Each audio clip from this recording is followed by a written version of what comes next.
All right, so here's one of the questions from your assignment, 4A.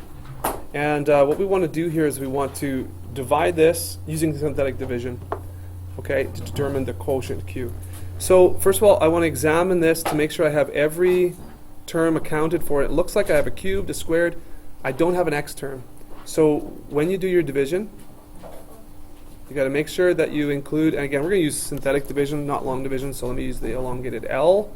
But I need to write my 1 here. I need to write my 1 here. I need to write my 0 here. There has to be a 0 there, so I don't know if you forgot that or not. But, so this is how you're going to set it up. And your A is going to be negative 4, negative, opposite of that. Okay? So this is how you set up your synthetic division, coefficients, A, elongated L. So the process is drop the first number down, always, drop it down. Multiply these two. Write the product here, and then you add. 1 plus a negative 4 is negative 3. Now we multiply again. Negative 4 times negative 3 is positive 12. I add 0 and positive 12 to give me 12. And I do negative 4 times 12 would be, looks like negative 48. Add those, and what do you get? Negative 45. Okay, so the quotient would be 1x squared, because this is a cube, so this has to be a squared, and then minus 3x plus 12. And the remainder, I don't know if they care, but the remainder is going to be negative 45 over x plus 4. That's technically what's left over. But here's your Q. What they're looking for the Q. Does that look correct?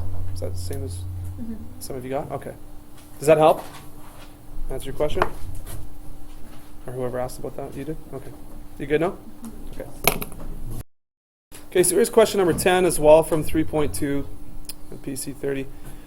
Number 10 says this. It says when this polynomial is divided by this binomial, which they don't actually give you this number, they just have another variable k, so some constant here.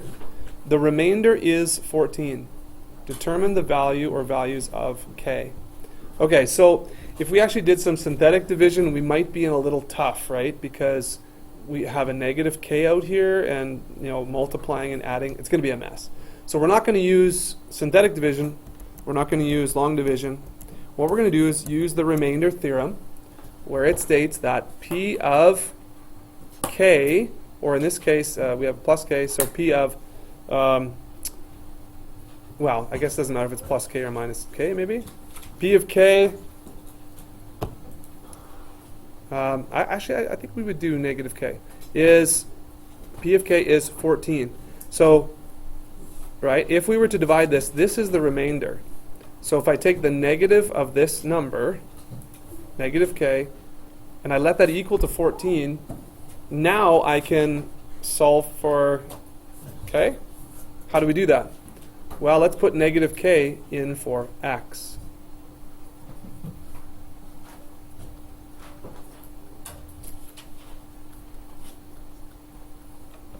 Right? Because we don't know what k is. So, all right. So we have 3k squared minus 6k minus 10 equals 14. This is a quadratic equation, so we're not going to be able to gather all the like terms. We're going to subtract 14 from both sides. It's going to be minus 24, looks like. Can we take a 3 out of everything? I think we can, so that's very good. Let's do that. So we have k squared minus 2k minus 12 equals 0. Did I do that right? Sorry, I'm taking 3, not 2. 3, this one, 24, 3 is 8, sorry. 8. Okay, and if I can factor that and use the zero product principle, k there, what two numbers multiply to negative 8 and add to negative 2? 4. Negative 4, so we've got a minus 4 there and a plus 2. Okay. So it looks like the values for k that we've solved for algebraically here would be k equals positive 4 and negative 2. So that means that looks like x minus 4 and or x plus 2, right? Looks like those two could be factors. Or, I guess, just values of k is what they're looking for, so. Does that match up with those of you that have done that one? Is that those are the right answers? Okay. So I guess the key thing here was this is x minus a, right? So if you have x plus k, that's going to be x minus negative k. That's the one you want to put into your polynomial there. Okay, any more questions about your assignment that you have problems with?